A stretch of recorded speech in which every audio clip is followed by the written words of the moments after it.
30-minute talk into 20 minutes, and I'll just go over the background pretty quickly. But basically, my charge was to kind of introduce you to the optical event characteristics that LSST may be sensitive to. And let's see, is this clicker?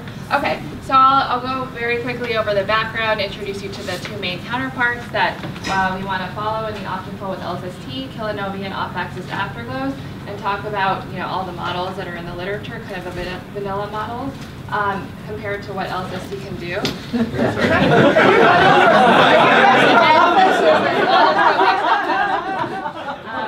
And then let's see, what am I going to talk about? Then I'll talk about feasibility with LSST and future directions and work. Okay, great. Just give me a second, I'm sharing screen. Okay, so first the introduction. Of course, we want to somehow use LSST as a follow-up machine for a gravitational wave. So what is the most promising electromagnetic counterpart for LSST? That's what I want to focus on. So I just want to provide you an example of kind of the type of follow-up that we do. This is just a group that I'm involved in. This is a global effort. Lots of groups are doing various incarnations of this, but this is the type of follow-up that we do currently. So advanced LIGO detects a source right now with hundreds of square degree localization. We have a dark energy camera survey, a 3 square degree imager on a 4-meter telescope that kind of vets these counterparts, tiles large areas, and gets counterparts in the optical. Then we have a slew of follow-up and a spectroscopic follow-up, X-ray, radio to actually just follow up any candidate counterparts to make sure that the actual counterpart we're identifying is actually associated with our gravitational wave source. So of course, in the future, our dream is to actually have LSST kind of be this standard vetting machine. With 10 square degrees and one pointing, it's going to be much more powerful than what we can do now, and it can go much deeper. And I'll show that the optical emission that we're looking for is actually very faint, and so having the extra aperture with LSST is going to be really, really helpful. And then in a decade or two, one of Leo's, I think, talking points was thinking about what facilities we can think about in the future. LSST, of course, will precede many of these facilities I've listed, but of course, in the future, with Virgo coming online and the other LIGO and CAGRA coming online, the localizations will be much better, 10 square degrees. LSST can still be this vetting machine, but for much smaller localizations. And then you can have, kind of future missions, your favorite extremely large telescope, WFIRST, the Square Kilometer Array, and then hopefully do host galaxy studies for a large population. So that's kind of the dream. All right, so just naively, we all know currently gamma ray bursts are all discovered on axis, whereas a gravitational wave emission is more isotropic, so we're probably going to be looking off from the axis of the main jet. So most gravitational wave events will be discovered off axis that won't really care where the gamma ray burst is pointed. So isotropic counterparts in general are more promising. So I'll just walk you through the timeline of kind of the plethora of electromagnetic counterparts that we expect. You guys probably all know this. First, we have the gamma ray burst, and it's afterglow. Those are kind of the on-axis counterparts. We have this kilonova. We have the afterglow kind of on later time scales, and these are the ones that I'll focus on in the talk. Oh, maybe the laser pointer. Okay, yeah. On kind of week to month time scales, and then finally we may have signatures of magnetar formation years after in the radio.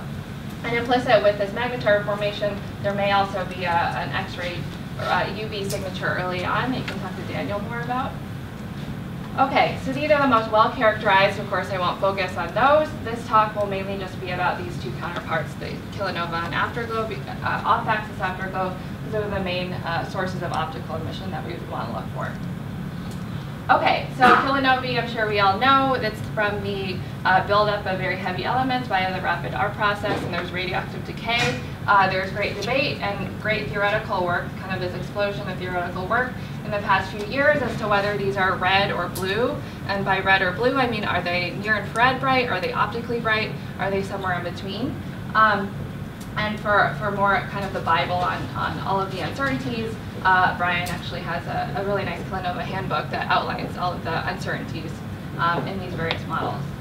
All right, so this is a plot of light curve models from various papers.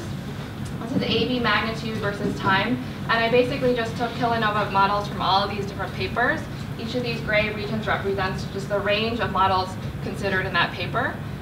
So this kind of maps to the lowest ejecta velocities and masses to the highest ejecta velocities and masses. And I put it at a distance of 200 megaparsecs, the range up to which LIGO would be sensitive to face-on, I guess, neutron star binaries. So you can see there's kind of, some convergence over a few magnitudes. And just to put capabilities, currently, wide field surveys, kind of like PTF or ZTF or PAN-STARRS, can get to about 21st magnitude. Sorry, this isn't a near infrared. So actually, just a wide field imager, something like UCURT or VISTA, can get to somewhere like 21st magnitude. If we had a wide field imager in the near infrared, it could probe a much wider range of models on a 6 to 10 meter telescope. And finally, of course, with JWST and WFIRST coming online, it could basically be sensitive to any model that you want to consider. Of course, with LSST, we're more interested in optical emission. So this is those same models, those same papers, AP magnitude versus time after the burst. And this is in R band now, the optical R band. This model by Dan Kaysen et al. Considers a stable magnetar remnant that can actually produce brighter optical kilonova emission. And then again, you can go through the exercise of saying, okay, well, current wide field surveys like PTF, searches like that can kind of scratch the surface in terms of these kilonova models. This is again at a distance of 200 megaparsecs. Of course, if you have a closer, more nearby event, then these kilonova models will be much brighter. You'll be sensitive to more models. Yeah? The situation is better than this. LSST will have a near infrared band. Oh, okay. What filter? The wideband, you mean? So-called wide filter at 1.1 micron. Yeah. So I have actually a wideband curve. So that's good though. So LSST, I just pulled this from the website, so I'm not sure this is accurate. But in 30 seconds, I believe a single visit can get you to something like R of 24th magnitude. And so you can, even in 30 seconds with LSST, you can still probe a relatively wide range of models. Of course, if you want to go much deeper to 30 minutes or so, this is just from my knowledge of what 8-meter class telescopes can do. But LSST people can correct me on the sensitivity threshold if I'm wrong, but basically you can still probe a wide range of models with a relatively short amount of time with LSST. Of course, with space, you can do a lot better. Okay, so this is the wideband light curves. Again, these are thought to be generally, most of the models predict they're kind of redder optical or more near infrared bright. So they're generally, this is a redder band. This is about 1.1 microns. And you can see that, yeah, they're redder than the optical predictions in general. This is, again, AV magnitude versus time. And then compared to what current wide field surveys can do, such as the dark energy camera in the wideband, and then what LSST can do in 30 seconds, dotted, and 30 minutes. So again, the upshot is that you can, probe a wide range of models with such a powerful machine like LSST. But this almost looks like we're better off with the R bands. So I think I will argue that color information is really important. So for instance, I guess this Kaysen model is kind of dominant, but that kind of assumes that you have a stable magnetar remnant, which is not what I would consider kind of a vanilla model. The vanilla models are more kind of the lighter gray regions. So I'd say that color information in general is going to be really important. Okay. All right, another thing that we've been trying to do in advance of actually finding lots of kilonovae following gravitational waves is actually using well-localized short gamma ray bursts to test the kilonova models. And so this is, so SWIFT is able to localize gamma ray bursts very well. We routinely follow these up and provide late time optical and near infrared follow-up.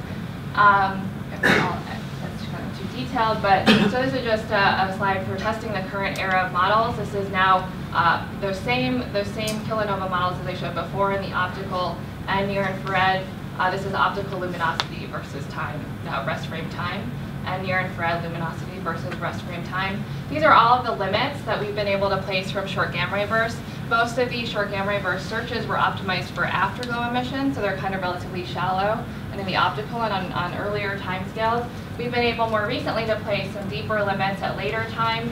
And we have this one, I would say one of the three claimed kilonovae, I would say, is bona fide in the sense that it has near infrared luminosity that's 100 times greater than what we would expect from just a normal afterglow.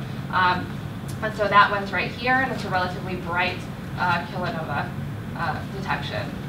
And so you can see we're kind of just scratching the surface in terms of the limits we can place from short gamma ray bursts. The reason, of course, is because they're detected at cosmological distances, so you have to go very deep in order to place meaningful limits.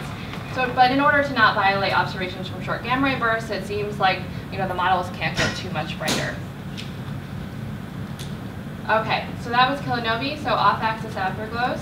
I'll just talk about, so again, this is of course when we're looking not on axis, but actually as time goes on, the jet will spread and decelerate, and most gravitational wave events, of course, will be detected off-axis, and when the off-axis afterglow will come into view at an observer angle, theta observer from the jet.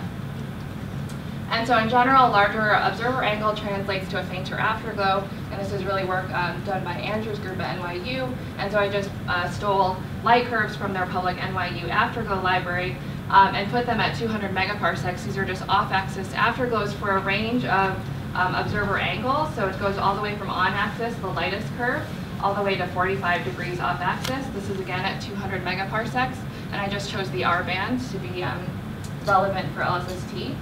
And so this is optical magnitude versus time. And the parameters I chose in terms of choosing these models were motivated by the parameters that we get from short gamma ray bursts. So we know that they explode in very low density environments.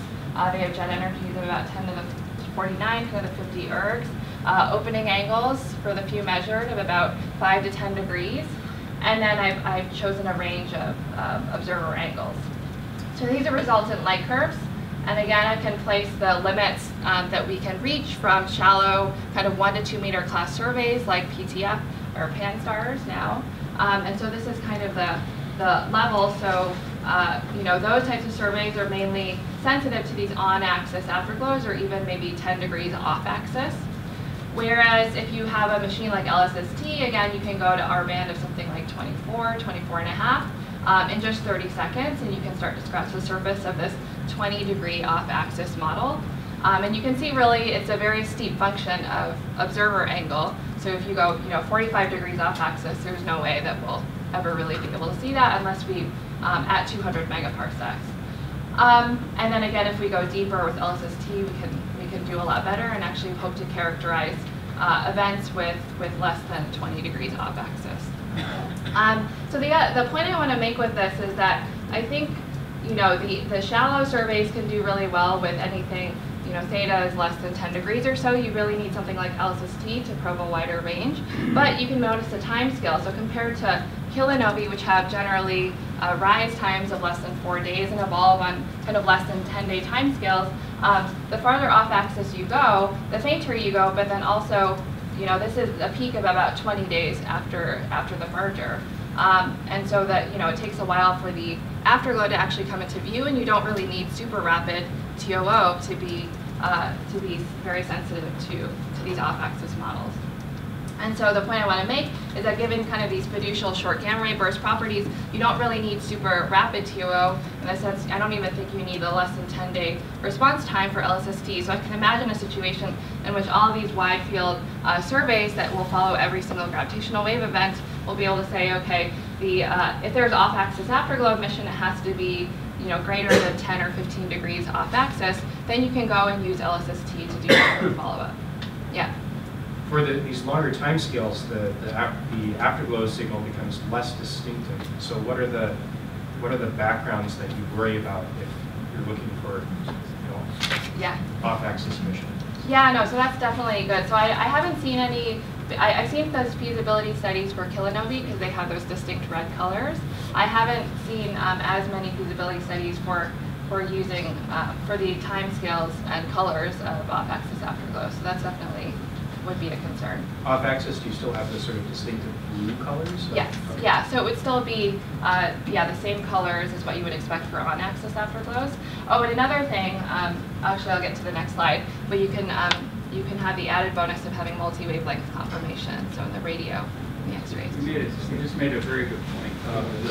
The 30-second step you're showing there would require a target of opportunity break in our normal survey. Right. However, as you pointed out, longer timescale follow-up is automatic with the LSST survey, right. And it would not be a departure from the survey. Right. Oh, that's great. And it would just come for free. Right. Yeah. Yeah, that's true. Yeah, so every 10 days or so. But just, I mean, so, but to put control on the Kelvin models, you do need sort of day Yes, time yes, scale right, models. yeah. So Yeah. This is This is special Yeah, for this is for the off-axis afterglows, yeah. And again, even with LSST, we'll only kind of be sensitive to within 20, 25 degrees of the opening angle, given these fiducial parameters from short gamma bursts. And I would say these are relatively conservative. Yeah. So if you did find signatures of this kind, some 20 days after something was announced, would it be easy to identify those two? Yeah, so I'll get to actually that Oh. point on Leo's point, yeah. Yeah, so one thing is that off-axis afterglow emission is pretty well understood in the sense that it emits across the electromagnetic spectrum. So we can actually have the advantage of multi-wavelength confirmation. So if we see, so that these are light curves in the optical and the radio, I've just chosen fiducial parameters. So, and I'm showing also comparison light curves for cosmological burst at redshift 0.5, yep. But this very long time scale is an artifact of the very low density TTT. Sure. Which on this, there are some doubts whether the density is really so as low as you claim. Yeah, well, so from on-axis events, so from the past decade of on-axis events, this is the type of densities that we I get. know that just this from is the non-axis. density that you infer, but Yeah.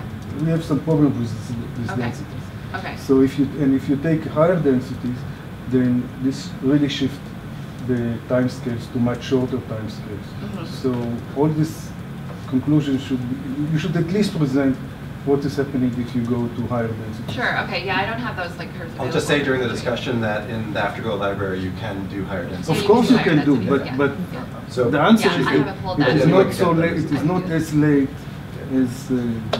By a factor of a few or more? I'll look at it. I'm not sure. Yeah, but I would say that for the run-of-the-mill short gamma ray bursts, it's really difficult to detect the afterglow. So that's really pointing to lower densities. They're not 1 to 10 particle per centimeter cubes like Fong GRBs. Okay. Yeah. One more. That was okay. Have people done optical or multi-wavelength searches for off-axis afterglow emission, just without GRB triggers? Yeah. So I think ETF was doing that before and found an orphan afterglow candidate. The problem is that they're such a small. These are so faint. I don't think any survey has ever gone that deep, and they're also relatively rare compared to other slowly evolving transients like supernovae. It should be much more common than off-axis. There is actually a Yes. problem with that Yes, but because they're much fainter. this should be common and stronger for long GRBs, and this were not found also. So Right. it is not clear what is going on there. Right. Off-axis long GRBs. There is not, Right, as they far should as be even and I know, brighter. there is not a single orphan, well-identified single orphan afterglow from a long GRB. And a long GRB have about 10 times more or more energy, and the signal should be brighter, and this was not observed. So we have a couple of candidates, but we don't have concrete identification, because obviously we don't know where the actual event is. If you haven't seen the GRB and you see the afterglow, you have to prove this is an afterglow. Right? It's very difficult to connect the dots unless you have multi-wave. That doesn't happen. And for this you need multivariate. Yes. Candidates connected with core collapse supernovae? Is that what you Kind of mean? it's connected with the actual gamma burst. With Right. the gamma ray. Yes. Right. Yeah. To have actual confirmation that it was a GRB afterglow. In fact, one of them was Bowden pointed that out, and we followed it, but we stopped at a certain point. Yes. Can I have a quick question that I still haven't answered? How much do we know about the really short-term, optical stuff, observation? What's the typical slew time or response time for following up a short GRB optically? So typically it's 8 hours or so. I mean, it's just based on when the source rises and when you can get on. But I would say about 8 hours for kind of a 6 to 8 meter class telescope is when we could hope to get on. And so people really haven't probed what happens in the first hour that much? Just So because people have. I mean, so Swift starts observing right away. With echo, okay. Yeah, and occasionally it'll detect something, but short GRB afterglows are so faint, probably because of their very low densities, that they're often, most of the time, not detected. So in general, if you have the automated telescopes, you can go there immediately, right? Yes, you On the can, and ground. even with the 1 meter telescopes, it's non-detections in the beginning. So it really, you need to go with the very large telescopes to have a hope of getting a good light curve. So we're hoping to break that paradigm by co-observing between LSST and other facilities at other wavelengths. That's right. Co-observing, simultaneously observing the same kind of sky. Oh, that's great. Okay. Yeah, so that's relevant for this. So this is just, the argument I would want to make for off-axis afterglows is that, you know, for your run-of-the-mill optical light curve, you know, it might, you know, with the, given with the LSST 30 seconds, you know, you might see a tentative, you know, what you think might be an off-axis afterglow. You have the advantage that it emits across the electromagnetic spectrum, and so with a radio signal, it's actually comparatively much brighter. This is a pretty optimistic limit for the VLA. That's like for an hour on source, but even for you know, 10 minutes on source, you can get to something like 100 microjanskis, and you can get a really beautiful off-axis light curve. So I would say that, you know, you have the advantage of being able to trigger all these other facilities at other wavelengths to confirm, to help confirm your counterpart. All right, okay, so I'll just have a couple minutes on feasibilities as LSST and future work. Of course, one of the main questions is, what does the hay look like in this needle in the haystack problem? This is a really relevant and big question, and people have been working on this, especially in kilinovi. Of course, we want to make the needle as big as possible, but we can't figure that out without knowing what this hay looks like. And so this is great work done by Phil Calbraithwaite and Ido Berger, where they actually compared kilinovi colors, rise times, and also Z-band, so red optical filter peak magnitude, to all the other known transients. And so this is just color versus rise time, and these points that I've circled, kind of these orange-brown squares, are the kilinovi. So you can see they're pretty distinct in terms of their redder colors, and also in terms of their rise times. Now there is some contamination in terms of rise times with other types of transients, but those are, I would argue, those are kind of relatively rare transients as well, and so they're not. It's not like they're being contaminated with type 1a supernovae or things like that, where there's tons and tons of them. Okay, so in this paper they concluded the optimal strategy for these vanilla kilonova models. That's okay. It would be great to actually catch the rise and have a response time of something like less than 12 hours. This is again for these kilonovae. And nightly visits of 24I to 24Z to 23rd magnitude. So this is a very back of the envelope rough calculation for how much this would cost in terms of LSST time. So the time per event, we can use Shinyu's great work actually with the localizations, and with a 3-detector network. You can get to, she concludes that about half of the events will have localizations of less than 10 square degrees. Leo said half the events will have something of less than 20 square degrees. It doesn't matter, you know, the details, but this can be really achieved in 1 to 2 to maybe 3 LSST pointings. And so if you just kind of do a calculation for if you want nightly visits, you know, every single night for 10 nights in a row, or whatever cadence you choose, this is not going to be, you know, that much time. It's going to be about 40 minutes on source. If you double the time, I don't know what the overheads actually are. If you triple the time, it'll be something like 80 minutes per event. Okay, so the upshot is that, you know, the time per year, the LSST time per year, it really will depend kind of on the rates of these events and which ones we want to go after, if we want to just pick a few golden ones or not. But the follow-up of even 15 events per year, which I think is a pretty high number, would only be about 20 hours of LSST time. Of course, we can allocate that time however we want. We can concentrate on, you know, 3 or 4 events that we're really excited about and go really deep, or we can do a kind of shallow research. Okay, I'll just leave this up and conclude. Yeah, okay, thanks.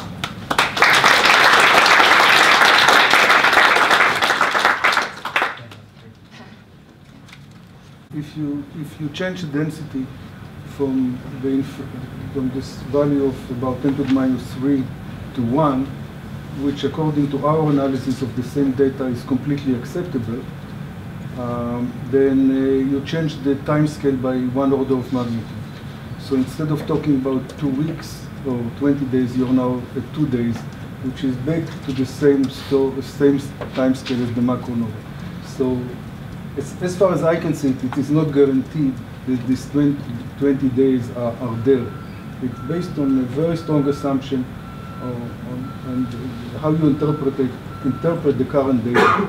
And I want to stress again that that alternative interpretation of all the existing data of current short GRBs is consistent with higher densities. And what would the brightness be at 2 days then? It will be compared to brighter. this? It will be Yes, brighter because it will be higher density. I'll show during the discussion. Okay, good. Yeah. One. I mean, there has to be a reason why we don't see short GRB afterglows as routinely as long Because the GRB luminosity afterglows. of the short GRB Well, is it's very a low. combination of the energy and the density, so the density has to be lower than inferred for long GRBs. A couple of issues. The actual operational area of the LSST couple things closer to 6 to 7 square feet, simply Yeah. because if you want to optimally tile, you have to have overlapping. Right, things. yeah. And then there's the air mass challenge, so that shrinks the part of the sky we would feel free to access. Right, And right. that would give rise to good photometry. Right. Yeah, no, definitely. So we could, oh, yeah. Can I ask Tony a question? You mentioned that you are working with other facilities to reduce the uncertainty. What kind of facilities do you mean? Like different wavelengths or? Yeah, so radio, so I'll show this afternoon a plot of Okay. radio. It turns out the sensitivity of the SKA is very similar to LSST for a flat spectrum source. But is it SKA that's following where LSST is observing or vice versa? We would be co-observing. I thought you said that you, but how do I put this in why are you co-observing with SKA and not with LIGO? We would be co-observing with everything, but the point is that there's other astrophysics that one learns by co-observing the X-ray satellites and with other facilities like radio. So that's going to happen. Okay. So which X-ray satellites do you have in mind in 2020? Isn't there Japanese? There's a Japanese satellite that's slated for that. Hitomi, the reply? Yeah.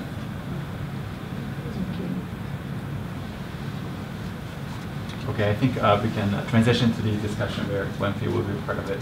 So we're a little behind time. So next discussion. So Andrew, if you can just sit in the front.